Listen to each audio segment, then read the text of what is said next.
Selamun aleyküm. 21 Aralık'ta dünyada ve Türkiye'de neler yaşandı? Tarihte bugün hangi gelişmeler oldu? Hep birlikte bakalım. 21 Aralık 1876. Osmanlı Devleti'nde meşrutiyet ilan edildi. İlan edilen bu anayasal yönetime birinci meşrutiyet denilmektedir. 1918. Osmanlı Padişahı Sultan Vahdettin, İttihat ve Terakki'nin çoğunlukta olduğu Meclis-i Mebusan'ı feshetti.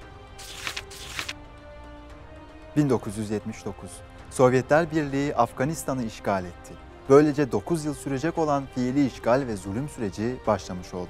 Afgan cihadında mücahitler 9 yıl boyunca en zayıf silahlarla ve imkansızlıklar içinde çağın en gelişmiş ordularından biri olan Kızıl Ordu'ya karşı modern zamanların en büyük direnişini zaferle taçlandırmış ve bu konuda tüm dünya mazlumlarına model oluşturmuşlardır. 1989. ABD Panama'yı işgal etti. Aralık 1989'da Panama'nın ABD tarafından işgaliyle sonuçlanan çatışmalar başladı. 1990. Halka yapılan zulüm ve baskıları şikayet etmek için Diyarbakır'ın Lice ilçesi kaymakamlığına giden köylülere ateş açıldı.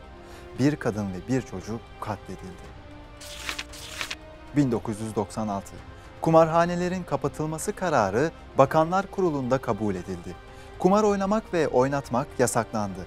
Ama Milli Piyango İdaresi vasıtasıyla çeşitli kumar ve şans oyunları devlet eliyle oynatılmaya devam ediyor.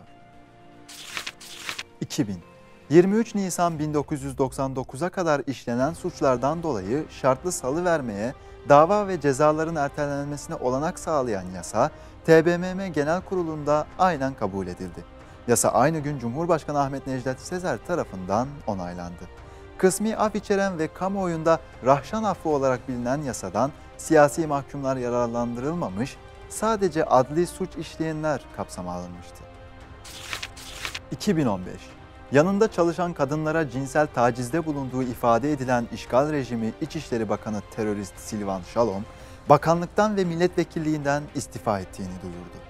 Bu olay Siyonistlerin üst düzey yetkililerinin de ne kadar sapık bir anlayış içerisinde olduklarını gözler önüne serdi.